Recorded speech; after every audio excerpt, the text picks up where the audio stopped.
রাজনীতিতে একে অপরকে দোষারোপের রাজনীতি থেকে বেরিয়ে এসে দেশ করতে তরুণদের পরামর্শ চাইলেন বিএনপির চেয়ারম্যান তারেক রহমান। সকালে চট্টগ্রামে youth policy talk with Tarique Rahman শীর্ষক সংলাপে তিনি বলেন, তরুণরাই ওয়ার্কফোর্স। নতুন বাংলাদেশ করতে আইন শৃঙ্খলা ব্যবস্থা শক্তিশালী করা এবং দুর্নীতি বন্ধের উপর গুরুত্ব দেন তিনি। চাঁদাবাজ দুর্নীতিবাজদের বিরুদ্ধে কঠোর অবস্থানের বার্তা দেন তিনি। এ গ্রেড ক্লিংকারের কনফিডেন্স সিমেন্ট, বাংলাদেশের হৃদয় জুড়ে। সকালে চট্টগ্রামের রেডিসন ব্লু বে ভিউ হোটেলে with policy talk with Tarique Rahman শীর্ষক সংলাপে 50টি বিশ্ববিদ্যালয় কলেজের 340 জনেরও বেশি শিক্ষার্থী অংশ নেন। তাদের কথা শুনেন এবং প্রশ্নের জবাব দেন বিএনপি চেয়ারপারসন তারেক রহমান। দুর্নীতি, সন্ত্রাস দমন ও দেশ গঠনে বিএনপির নীতিগত অবস্থান নিয়ে প্রশ্ন করেন অনেকে। রাজনীতিতে একে অপরকে দোষারোপ থেকে বেরিয়ে এসে দেশ গড়তে তরুণদের পরামর্শ চান বিএনপি চেয়ারপারসন।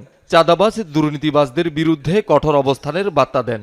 প্রথমে আমাদের অ্যাড্রেস করতে হবে ওই দুটো ইস্যু। একটা, নিরাপত্তা ইস্যু, মানুষ যাতে স্বাচ্ছন্দ্যে চলাফেরা করতে হয়, সেটা ছেলে হোক মেয়ে, স্বাচ্ছন্দ্যে ব্যবসা বাণিজ্য করতে পারে, এটা। এবং at the same time corruption. আমরা এই ধরনের জিনিস টলারেট করবো না, আমরা করাপশন টলারেট করবো না। অটোমেটিক অ্যাটলিস্ট 20-30% তখন রিডিউস হয়ে যায় সমস্যা। কৃষি, শিক্ষা, স্বাস্থ্য, কর্মসংস্থান ও অবকাঠামোগত উন্নয়ন নিয়ে পরিকল্পনা তুলে ধরেন তারেক রহমান।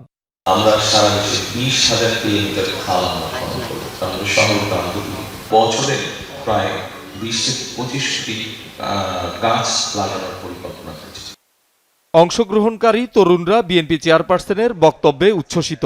নতুন বাংলাদেশ গড়তে বিএনপির ভূমিকা নিয়ে আশাবাদী তারা।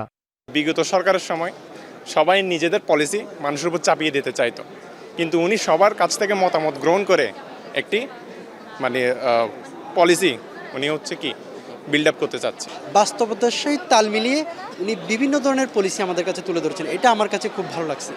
আমরা চাই একজন লিডার এমনভাবে হোক যিনি যা স্বপ্ন দেখাবেন তিনি সেটা বাস্তবায়ন করার একটা ক্ষমতা রাখবেন। যুব সমাজকে নিয়ে যে ভেবেছেন এই ইয়ুথ টক পলিসি, তো সেই আয়োজনের মাধ্যমে আমরা বুঝতে পারলাম যে 5 আগস্ট পরবর্তী আসলে নির্বাচন পরে যদি বিএনপি ক্ষমতায়ন হয় তাহলে আমরা সর্বোচ্চ সুন্দর এবং সুস্থ বাংলাদেশ পেতে যাব। উনি কাজ করবেন সমতল এবং পাহাড়ের শিক্ষা ব্যবস্থা নিয়ে, যেহেতু বলেছেন উনি সমানভাবে সব সুযোগ দেওয়া হবে।